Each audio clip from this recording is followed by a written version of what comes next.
गुरुर्ब्रह्मा गुरुर्विष्णु गुरुर्देवो महेश्वर गुरुर्साक्षात् परब्रह्म तस्मै श्री गुरुवे नमः। ॐ गजाननं भूतगणाधिसेवितं कपितजम्बुफलचारुभक्षणं उमासुतं शोकविनाशकारिकं नमामि विघ्नेश्वरपादपङ्कजम्। नारायणं नमस्कृत्यं नरं चैव नरोत्तमं देवीं सरस्वतीं व्यासं ततो जयमुदीरयेत्। आइए हनुमान विराजिए कथा कहूँ वेद अनुसार, प्रेम सहित गादी धरूं पधारिए पवन कुमार। बोलो पवन पुत्र हनुमान की जय, सियावर रामचंद्र भगवान की जय, उमापति महादेव की जय, शिव महापुराण की जय। ओम नमः पार्वती पते, हर हर महादेव, हर हर महादेव, हर हर महादेव। जय जय श्री राधे, जय जय श्री राधे, जय जय श्री राधे श्याम। ओम श्री श्याम शिवाय नमः, ओम श्री श्याम शिवाय नमः, ओम श्री श्याम शिवाय नमः। तो आप श्रवण कर रहे हैं रुद्र संहिता सृष्टि खंड। आज आप सुनेंगे 10वें अध्याय से।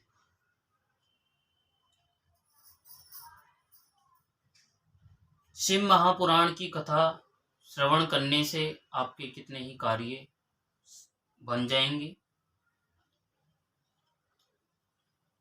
और हम भी भगवान से यही भोलेनाथ जी से प्रार्थना करते हैं कि जो ये कथा सुन रहे हैं YouTube चैनल पर, उनके भी सभी कार्य संपन्न हों। परमेश्वर शिव जी बोले, उत्तम व्रत का पालन करने वाले हे हरे, हे विष्णु, अब आप मेरी दूसरी आज्ञा सुने। उसका पालन करने से आप सदा समस्त लोकों में माननीय और पूजनीय होंगे। ब्रह्मा जी के द्वारा रचे गए लोक में जब कोई संकट उत्पन्न हो, तब आप उन संपूर्ण दुखों का नाश करने के लिए सदा तत्पर रहना। मैं संपूर्ण दुस्सह कार्यों में आपकी सहायता करूंगा। आपके दुर्जय और अत्यंत उत्कट शत्रुओं को मैं मार गिराऊंगा। हे हरे, आप नाना प्रकार के अवतार धारण करके लोक में अपनी उत्तम कीर्ति का विस्तार कीजिए और संसार में प्राणियों के उद्धार के लिए तत्पर रहिए। गुण रूप धारण कर मैं रुद्र निश्चित ही अपने इस शरीर से संसार के उन कार्यों को करूंगा जो आपसे संभव नहीं है, इसमें संदेह नहीं है। आप रुद्र के ध्येय हैं और रुद्र आपके ध्येय हैं।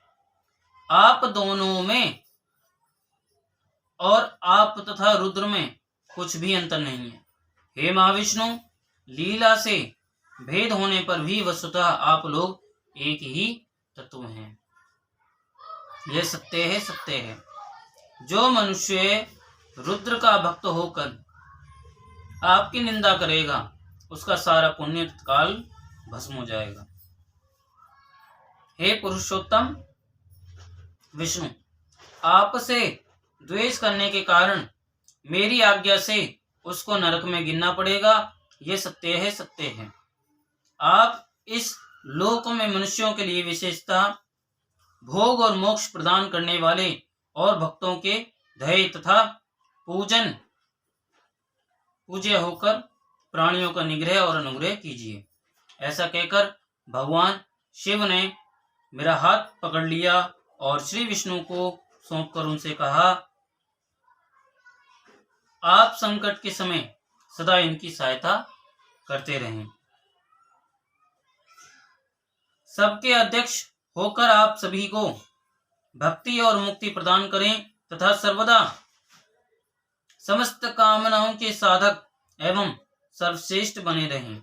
हे हरे, यह मेरी आज्ञा है कि आप सबके प्राण स्वरूप होइए और संकट काल आने पर निश्चय ही मेरे शरीर रूप उस रुद्र का भजन कीजिए। जो आपकी शरण में आ गया वह निश्चय ही मेरी शरण में आ गया। जो मुझ में और आप में अंतर समझता है वह अवश्य ही नरक में गिरता है। अब आप तीनों देवताओं के आयु बल को विशेष रूप से सुनिए। ब्रह्मा, विष्णु और शिव की एकता में किसी प्रकार का संदेह नहीं करना चाहिए। 1000 चतुर्युग को ब्रह्मा का एक दिन कहा जाता है और उतनी ही रात्रि उनकी रात्रि होती है। इस प्रकार क्रम से यह ब्रह्मा के एक दिन और एक रात्रि का परिमाण है। इस प्रकार के 30 दिनों का एक मास और 12 मासों का एक वर्ष होता है। 100 वर्ष के परिमाण को ब्रह्मा की आयु कहा गया है। ब्रह्मा के एक वर्ष के बराबर विष्णु का एक दिन कहा जाता है। वे विष्णु भी अपने 100 वर्ष के प्रमाण तक जीवित रहते हैं। विष्णु के एक वर्ष के बराबर रुद्र का एक दिन होता है। भगवान रुद्र भी उस मान के अनुसार नर रूप में 100 वर्ष तक स्थित रहते हैं। तदंतर शिव के मुख से एक श्वास निकलता है और जब तक वह निकलता रहता है तब तक वे शक्ति को प्राप्त कर पुनः जब निश्वास लेते हैं तब तक ब्रह्मा, विष्णु, शिव, गंधर्व, नाग और राक्षस आदि सभी देहधारियों के निश्वास और उच्छ्वास को बाहर और भीतर ले जाने के क्रम की संख्या है। हे सुर सत्व, दिन रात में मिलाकर 21,000 का 100 गुना एवं 600 अर्थात 21,06,100 कही गई है। 6 उच्छ्वास और 6 निश्वास का एक पल होता है। 60 पलों की एक घड़ी और 60 घड़ी प्रमाण को एक दिन और रात्रि कहते हैं। सदाशिव के निश्वासों और उच्छ्वासों की गणना नहीं की जा सकती है।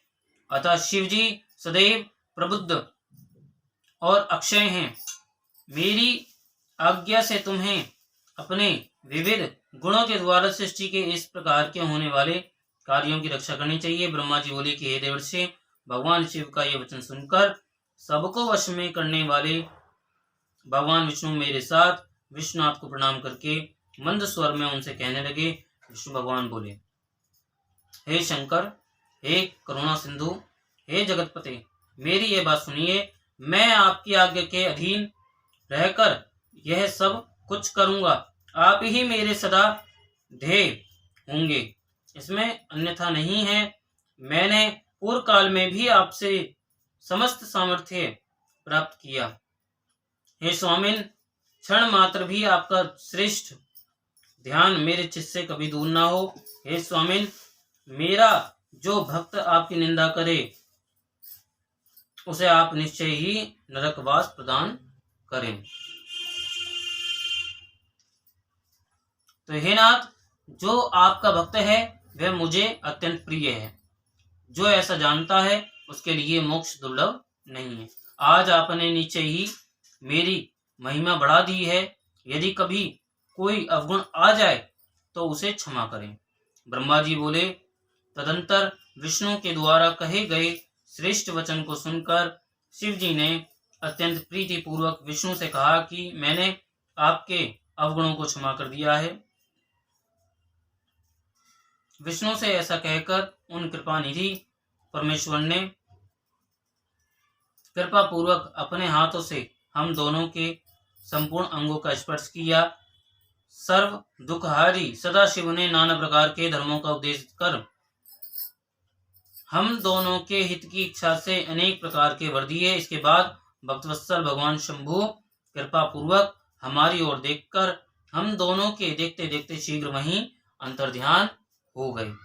तभी से इस लोक में लिंग पूजा का विधान प्रचलित हुआ है। लिंग में प्रतिष्ठित भगवान शिव भोग और मोक्ष देने वाले हैं। शिव लिंग की वेदी महादेवी का स्वरूप है और लिंग साक्षात महेश्वर है। लय कारक होने के कारण ही इसे लिंग कहा गया है। इसमें और इसी में संपूर्ण जगत स्थित रहता है। जो शिवलिंग के समीप स्थिर होकर नित्य इस लिंग के आख्यान को पढ़ता है वह 6 मास में ही शिवरूप हो जाता है। इसमें संदेह नहीं करना चाहिए। तो हे मुने, जो शिवलिंग के समीप कोई भी कार्य करता है उसके पुण्य फल का वर्णन करने में मैं समर्थ नहीं हूँ। यहीं पर 10वां अध्याय विराम होता है, 11वां अध्याय प्रारंभ होता है। बोलो उमापति महादेव की जय। तो ऋषि बोले, हे व्यासशिष्य महाभाग सूत जी, आपको नमस्कार है। आज आपने भगवान शिव की अद्भुत एवं परम पवित्र कथा सुनाई है। उसमें अद्भुत महादिव्य तथा कल्याणकारिणी लिंगोत्पत्ति हम लोगों ने सुनी, जिसके प्रभाव को सुनने से इस लोक में दुखों का नाश हो जाता है। हे दयानिधे, ब्रह्मा और नारद जी के संवाद के अनुसार आप हमें शिव पूजन की विधि बताइए जिससे भगवान शिव संतुष्ट होते हैं। ब्राह्मण, क्षत्रिय, वैश्य, शूद्र सभी शिव की पूजा करते हैं। वह पूजन कैसे करना चाहिए? आपने व्यास जी के मुख से इस विषय को जिस प्रकार सुना हो वह बताइए। महर्षियों का वह कल्याणप्रद एवं श्रुति सम्मत वचन सुनकर सूत जी उन मुनियों के प्रश्न के अनुसार सब बातें प्रसन्नता पूर्वक बताने लगे। सूत जी बोले, मुनीश्वरों, आप लोगों ने बहुत अच्छी बात पूछी है, परंतु वह रहस्य की बात है।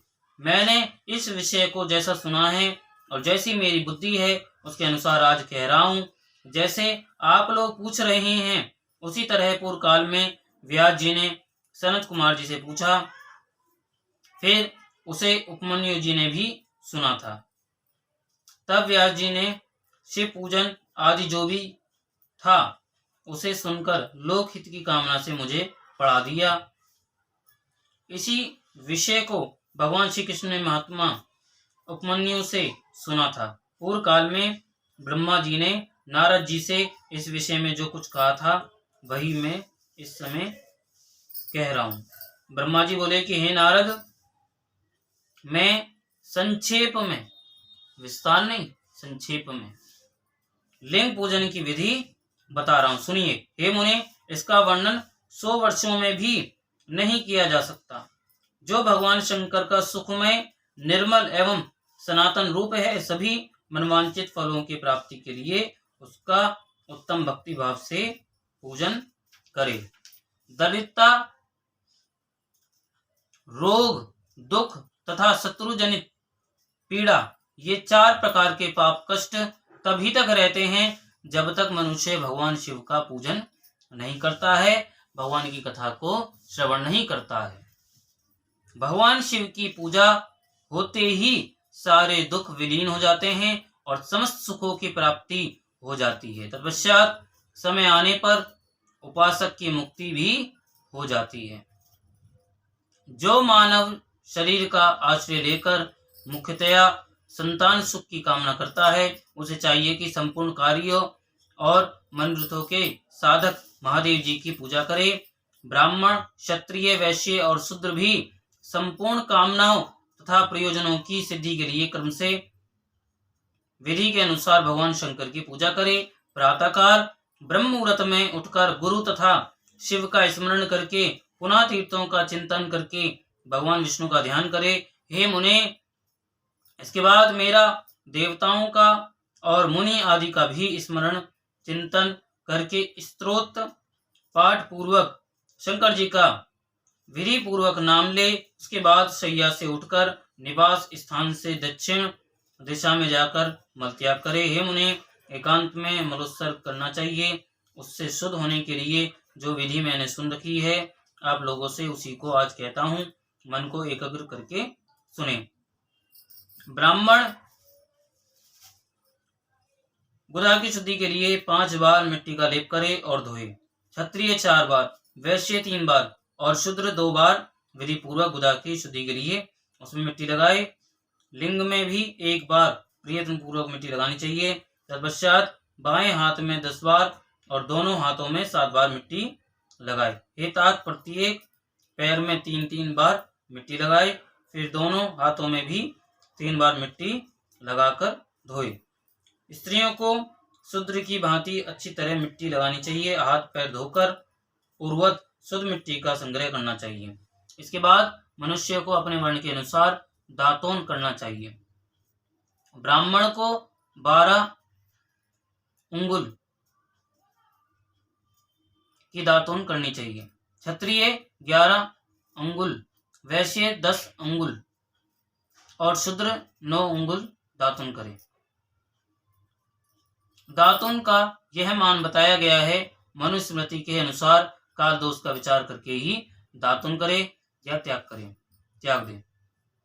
तो यह तात षष्ठी प्रतिपदा, मावस, नवमी व्रत का दिन, सूर्यास्त का समय, रविवार तथा श्राद्ध दिवस ये दंत धावन के लिए वर्जित हैं। दंत धावन के पश्चात तीर्थ आदि में विधि पूर्वक स्नान करना चाहिए। विशेष देश काल आने पर मंत्रोच्चारण पूर्वक स्नान करना चाहिए। स्नान के पश्चात पहले आचमन करके धुला हुआ वस्त्र धारण करे, फिर सुंदर एकांत स्थल में बैठकर संध्या विधि का अनुष्ठान करे। यथोयोग्य संध्या विधि करके पूजा का कार्य आरंभ करे। मन को सुस्थिर करके पूजा गृह में प्रवेश कर वहां पूजन सामग्री लेकर सुंदर आसन पर बैठे। पहले न्यास आदि करके कर्मशः महादेव जी की पूजा करें। शिव की पूजा से पहले गणेश जी की, द्वारपालों की और दिक्पालों की भलीभांति पूजा करके बाद में देवता के लिए पीठ की स्थापना करे, अथवा अष्टदल कमल बनाकर पूजा द्रव्य के समीप बैठकर उस कमल पर ही भगवान शिव को समासीन करे। तत्पश्चात 3 बार आचमन करके पुनः दोनों हाथ धोकर 3 बार प्राणायाम करके मध्यम प्राणायाम अर्थात कुंभक करते समय नेत्रधारी भगवान शिव का इस प्रकार ध्यान करे। उनके 5 मुख हैं। कितने मुख हैं? 5 मुख, 10 भुजाएं हैं। शुद्ध स्फटिक के समान उनकी कांति है। वे सब प्रकार के आभूषणों से विभूषित हैं तथा वे व्याघ्र चर्म का उत्तरीय ओढ़े हुए हैं। उनके सारूप्य की भावना करके मनुष्य सदा के लिए अपने पाप को भस्म कर डाले। इस प्रकार की भावना से युक्त होकर वहां पर शिव को प्रतिष्ठापित कर उन परमेश्वर की पूजा करे। शरीर शुद्धि करके मूल मंत्र का क्रमशः न्यास करे अथवा सर्वत्र प्रणव से ही षडंग न्यास करे। इस प्रकार हृदय आदि न्यास करके पूजा आरंभ करे। पाद, अर्घ्य और आचमन के लिए पात्रों को तैयार करके रखे। बुद्धिमान पुरुष विधि पूर्वक भिन्न भिन्न प्रकार के 9 कलश स्थापित करे। उन्हें कुशाओं से ढककर कुशाओं से ही जल लेकर उन सबका प्रोक्षण करे। उन सभी पात्रों में शीतल जल डाले। तत्पश्चात बुद्धिमान पुरुष देखभाल कर प्रणव मंत्र के द्वारा उनमें इन द्रव्यों को डाले। खस और चंदन को पात्र में रखे।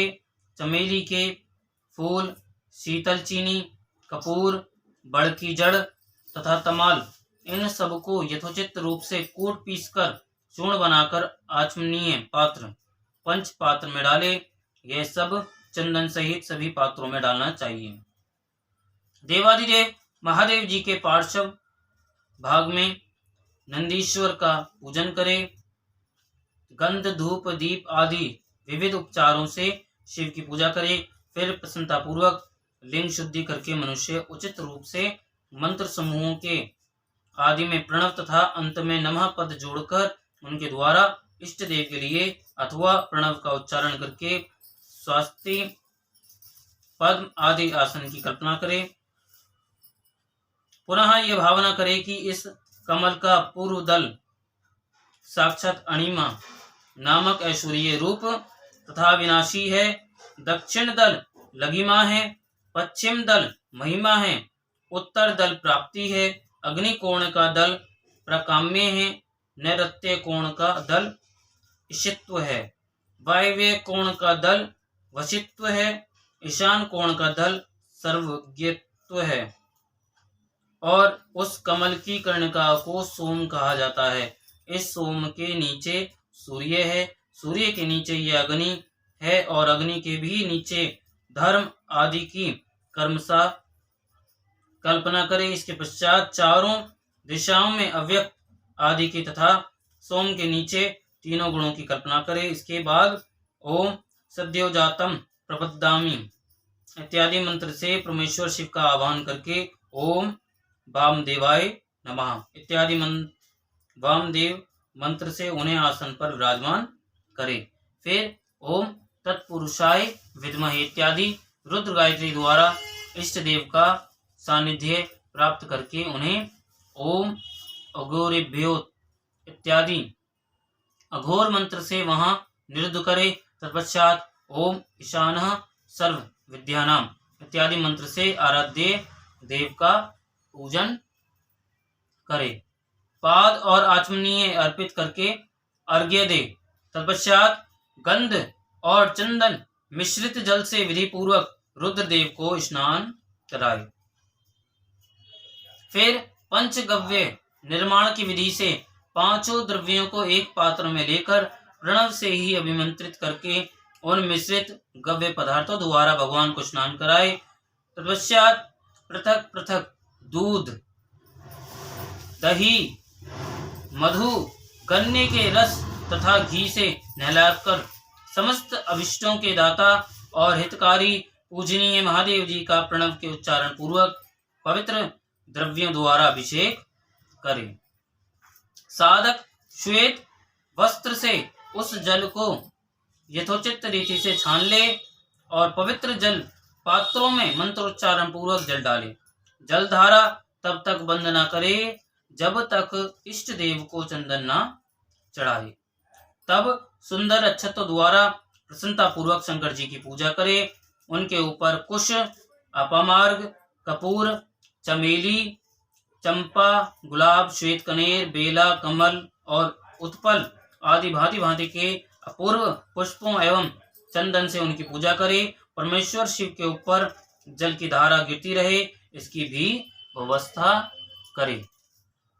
जल से भरे भांति भांति के पात्रों द्वारा महेश्वर को स्नान कराए। इस प्रकार मंत्रोच्चारण पूर्वक समस्त फलों को देने वाली पूजा करनी चाहिए। हे तात, अब मैं आपको समस्त मनवांचित कामनाओं की सिद्धि के लिए उन पूजा संबंधी मंत्रों को भी संक्षेप में बता रहा हूँ, सावधानी के साथ सुने। पाव मान मंत्र से, वांग में इत्यादि मंत्र से, रुद्र मंत्र से, नील रुद्र मंत्र से, सुंदर एवं शुभ पुरुष सूक्त से, श्री सूक्त से, सुंदर अथर्व शीर्ष के मंत्र से, आनो भद्रा इत्यादि शांति मंत्र से, शांति संबंधी दूसरे मंत्रों से, भारुण्ड मंत्र और अरुण मंत्रों से अर्थाभिष्ट साम तथा देवव्रत साम से, अभित्वा इत्यादि रथंतर साम से, पुरुष सूक्त से, मृत्युंजय मंत्र से तथा पंचाक्षर मंत्र से पूजा करे भगवान शिव की। 1 सहस्त्र अथवा 101 जलधाराएं वैदिक विधि से शिव के नाम मंत्र से प्रदान करे, नाम मंत्र से प्रदान करे। तदंतर भगवान शंकर के ऊपर चंदन और फूल आदि चढ़ाए, प्रणव से तांबूल आदि अर्पित करे। इसके बाद जो स्फटिक मणि के समान निर्मल, निष्कल, अविनाशी, सर्वलोक कारण, सर्वलोक में परम देव हैं, जो ब्रह्मा, इंद्र, उपेंद्र, विष्णु आदि देवताओं को भी गोचर न होने वाले वेदवेत्ता विद्वानों के द्वारा वेदांत में मन वाणी से अगोचर बताए गए हैं, जो आदि मध्य अंत से रहित समस्त रोगियों के लिए औषध रूप शिव तत्व के नाम से विख्यात तथा शिवलिंग के रूप में प्रतिष्ठित हैं, उन भगवान शिव का शिवलिंग के मस्तक पर प्रणव मंत्र से ही पूजन करें। धूप दीप नैवेद्य सुंदर तांबूल सुरमय आरती स्तोत्रों तथा नाना प्रकार के मंत्रों एवं नमस्कारों द्वारा यथोक्त विधि से उनकी पूजा करें। तत्पश्चात अर्घ देकर भगवान के चरणों में फूल बिखेर कर और साष्टांग प्रणाम करके देवेश्वर शिव की आराधना करें। इस प्रकार भगवान की आराधना होती है जो आपको करनी है।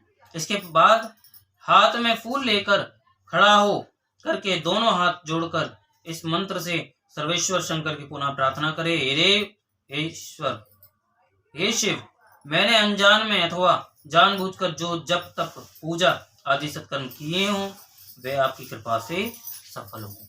यह पूजा करते वक्त आपको जरूर बोलना चाहिए कि भगवान, हमने जो आपकी अभी पूजा की है ये सफल हो, हमारी पूजा स्वीकार करें। लेकिन आप कहाँ बोलते हो? आप बोलते हो? नहीं, आप तो गुनगुनाते हो। तो भगवान से ये प्रार्थना अवश्य करें कि भगवान, अभी मैंने आपको जो जल अर्पित किया है, अभी जो चंदन आदि आपको अर्पित किया है और जो पुष्प अर्पित किए, जो फल आप लेके आते हो, जो उनको चढ़ाते हो, वो आप स्वीकार करें, तभी तो आपका वो स्वीकार होगा। तो इस प्रकार पढ़कर भगवान शिव के ऊपर प्रसन्नता पूर्वक फूल चढ़ाए। तत्पश्चात स्वास्थ्य वाचन करके नाना प्रकार की आशी प्रार्थना करें। फिर शिव के ऊपर मार्जन करना चाहिए। इसके बाद नमस्कार करके अपराध के लिए क्षमा प्रार्थना करते हुए पुनरागमन के लिए विसर्जन करना चाहिए। इसके बाद अघोर मंत्र का उच्चारण करके नमस्कार करें। फिर संपूर्ण भाव से युक्त होकर इस प्रकार प्रार्थना करें, प्रत्येक जन्म में क्या?